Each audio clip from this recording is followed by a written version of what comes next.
Баршаңызға қайырлы күн достар, менің каналыма қош келдіңіздер. Бүгін сіздерменен өте керемет халықтың емімен бөліскім келіп отыр. Ол үшін видеоны соңына дейін көріп, жаңадан көріп отырған көрмей болсаңыздар, тіркеліп алуды ұмытпаңыздар.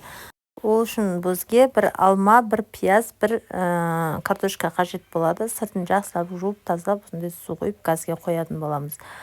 Газде қайнағанын күтеміз. Қайнаған екен осындай түске енеді, өздеріңіз көріп тұрғандай қызарып. Енді 10 минут қайнатсаңыздар жеткілікті. 10 минут қайнағаннан кейін суытып, балаларға сүзіп бере берсеңіздер болады.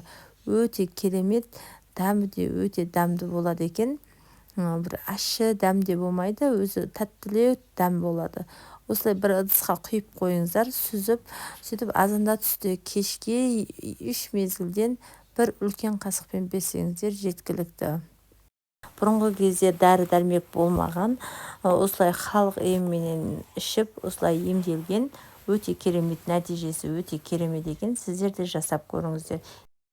Дәрі ішпейтін балаларға өте жақсы екен. Дәріні аузына салып, ішкізе май атсаңыздар, осы рецептпен жасап көріңіздер. Сусын ретінде бере берсеңіздер де болады. Өте жақсы.